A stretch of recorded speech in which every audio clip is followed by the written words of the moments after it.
여러분과 함께 나눌 말씀은 최선을 다할 때 하나님께서 일하신다. 최선을 다할 때 하나님께서 일하신다라는 제목을 가지고 함께 은혜를 나누려고 합니다.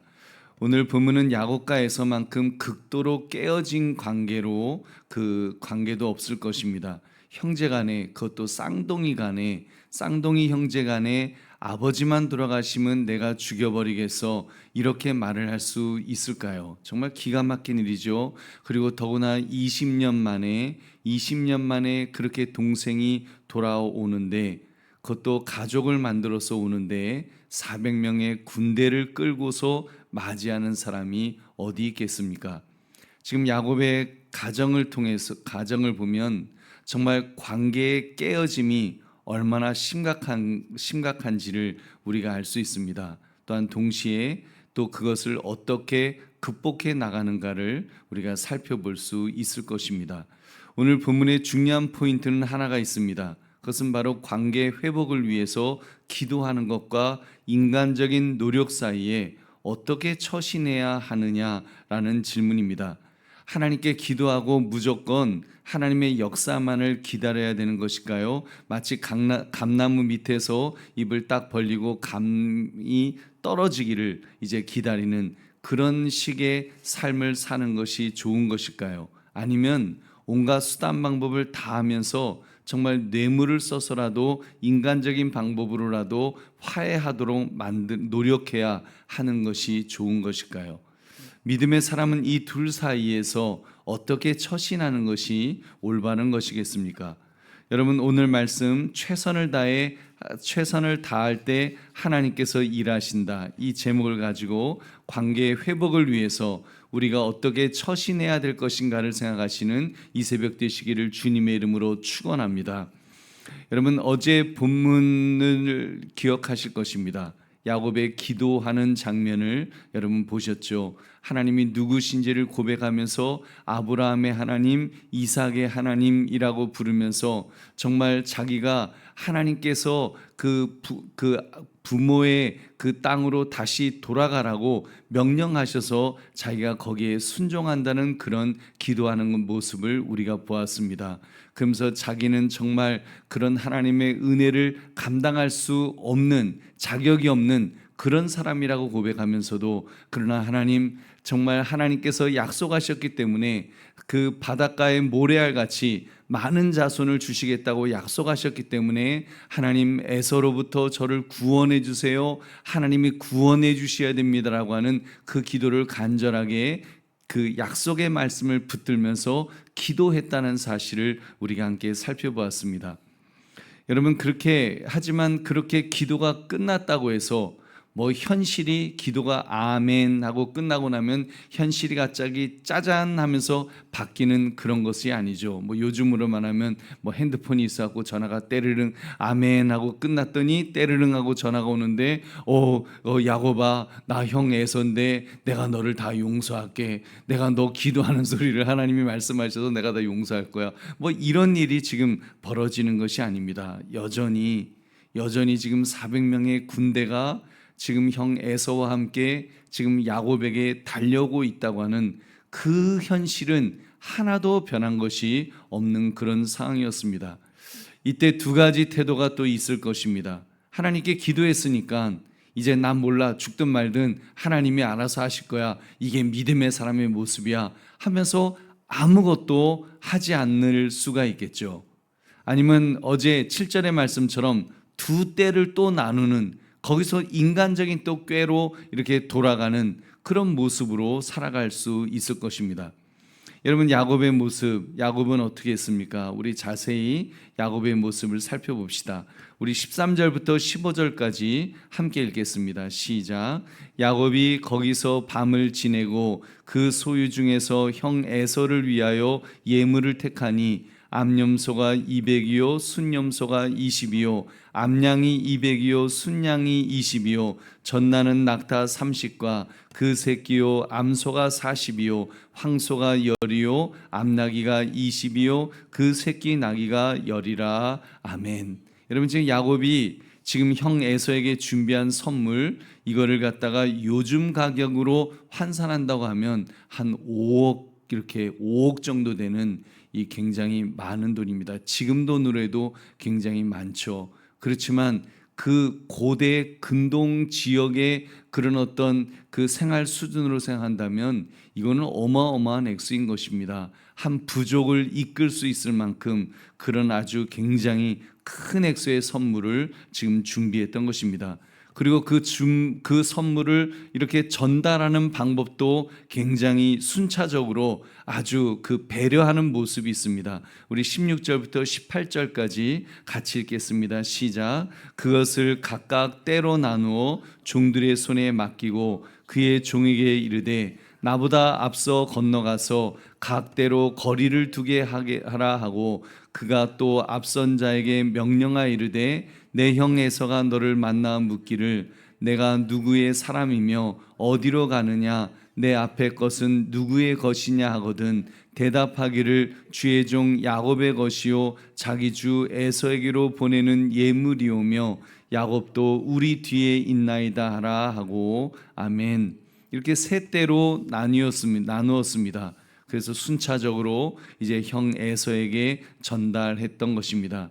형이 화가 막 났다고 이제 가정을 하면 형이 막 화가 나서 씩씩거리면서 야곱이가 온다고 하면서 막 달려가고 있었습니다. 근데 첫 번째 선물이 도착을 한 겁니다. 그러면서 이제 형 그 동생 야곱도 뒤에 지금 온다고 했습니다. 그 재물을 보니까 이제 그래도 이놈이 나한테 미안한 마음이 있긴 있구나 마음을 알게 되었겠죠. 또 두 번째 선물을 또 받았습니다. 두 번째 선물을 또 받으니까 이제 화가 좀 이렇게 누그러지겠죠. 이놈 마음이 진심이네 이런 마음이 들었을 것이고 세 번째 선물을 받으면서 이제 또 야곱도 뒤에 온다는 이야기를 들을 때 이제 형 에서의 마음이 많이 누그러뜨러지지 않았을까요? 여러분 이것은 또 야곱 입장에서 보면 굉장한 그 최고의 배려였을 것입니다. 여러분 만약에 용서를 구하면서 우리가 누군가의 관계를 회복하기 위해서 용서를 구하는데 그냥 한 번에 와갖고 그냥 따라락 하면서 막 뭐 미안해 어째서 다 이야기한다고 해서 사실 화가 풀리는 게 아니죠. 이렇게 그 감당이 안 됩니다. 듣는 사람 입장도 생각해 줘야 되는데 그냥 무조건 일방적으로 20년 만에 나타났고 막 따라락 하면서 뭐 미안해요 어째서요 막 그렇게 한다고 해서 그게 다 소화가 되지 않을 수가 있죠. 근데 지금 야곱은 나름대로 이렇게 하나님이 주시는 지혜를 가지고 어떻게 보면 야곱이 하나님께서 그 야곱에게 지혜를 주셨는데 그 지혜 주신 것 같고 사실 좀 못된 곳에 많이 사용하지 않습니까? 나쁜 곳에 사용하고 그러던 야곱이었지만 지금 이제 그 기도 후에 야곱은 이제 그래도 좀 지혜로운 방법으로 그렇게 사용했다. 이렇게 긍정적으로도 볼 수 있을 것입니다. 전에는 형을 속이는 데 사용했다면 어제 말씀을 살폈던 것처럼 정말 하나님 앞에 그렇게 간절히 기도하고 또 그 이전에는 마하나임 하나님의 군대를 체험했던 사람이기 때문에 그가 지금 이렇게 정말 하나님의 약속을 붙들면서 기도한 후에 그가 성숙한 모습을 보이고 있는 것입니다. 형의 화가 충분히 가라앉을 수 있도록 정말 형의 그 화가 충분히 가라앉도록 나름대로 배려하면서 순차적으로 그 선물을 형에게 갖다 바치는 그런 모습을 보십시오. 여러분 그가 말한 20절의 말씀을 보시기 바랍니다. 20절 같이 읽겠습니다. 시작. 또 너희는 말하기를 주의 종 야곱이 우리 뒤에 있다 하라 하니 이는 야곱이 말하기를 내가 내 앞에 보내는 예물로 형의 감정을 푼 후에 대면하면 형이 혹시 나를 받아주리라 함이었더라. 아멘. 이렇게 형의 마음을 배려하고 있습니다. 순차적으로 이렇게 선물을 보내주면 그러면 형의 노여움이 풀려서 형이 나를 대면하였을 때 용서해 줄지도 모르겠다. 이제 그런 마음을 가지고 이렇게 그 선물을 보내는 굉장히 성숙한 모습을 우리가 볼 수 있습니다. 이때 형이 나를 받아주리라고 하는 이 표현을 직역하면 얼굴을 들어 올린다. 얼굴을 들어 올린다라는 그런 뜻입니다. 그가 나의 얼굴을 들어 올리실 것이다. 이 표현은요, 민수기 6장 26절에 제사장 축복과 똑같은 표현입니다. 그 민수기 6장 26절을 보면 여호와는 그 얼굴을 내게로 향하여 드사 평강 주시기를 원하노라 할지니라 하라. 아멘. 여러분, 그 얼굴을 내게로 향하여 드사, 바로 그 하나님이 우리의 얼굴을 들어 그 올리시는 것, 그 은총의 회복과 구원을 나타내는 바로 그런 표현을 이 야곱이 하고 있습니다. 그러니까 지금 야곱은 자기가 머리를 써서 내가 이번에도 머리를 쓰면 형이 이렇게 화가 풀리겠지, 내가 요렇게 하면 화가 풀릴 거야, 형 화를 내가 풀 수 있어, 내가 심리를 내가 사람 심리를 얼마나 잘 아는데 지금 그런 태도로 했다라고 보지 않습니다. 회복을 원하는 마음, 관계가 다시 연결되기를 바라는, 정말 하나님 앞에서 기도하면서 그렇게 연결되기를 바라는 그의 마음으로 우리가 볼 수 있을 것입니다. 여러분, 하나님께 나아갈 때는 원수가 졌다가도 그 예물을 드리려고 하다가도 먼저 형제와 화해하라고 하시는 말씀처럼 이 나름대로 지금 야곱은 형과의 관계를 다시 회복하고자 하는 그의 간절한 마음으로 우리가 볼 수 있을 것입니다. 우리 보배로운 성도님들, 이것이 오늘 본문이 우리에게 가르쳐 주는 핵심입니다. 야곱의 모습은 믿음의 사람이 깨어진 관계를 어떻게 회복시켜 줄 것인가, 어떻게 회복시켜 나갈 것인가를 보여주는 하나의 좋은 예라고 할 것입니다. 여러분, 그때 그냥 기도만 할 수도 있겠죠. 기도만 하는 사람도 있겠죠.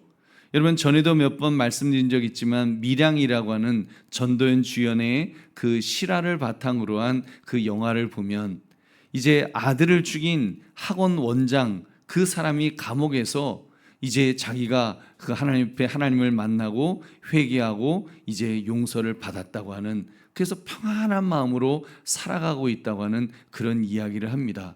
이제 그 아들을 잃은 엄마인 전도연이 이제 그 원장을 만나서 자기도 은혜 받고서 원장을 용서해 주러 갔다가 자기는 이미 다 그렇게 용서받고 이제 자기는 마음이 천국과 같은 마음으로 삽니다. 이 이야기를 듣고 화가 나서 이제 아니, 내가 용서해 주지 않았는데 내가 용서해 주지 않은 너를 하나님이 용서해 주셨다고 하면서 하나님에 대해서 반발하는 그런 그 내용을 여러분 혹시 기억하실지 모르겠습니다.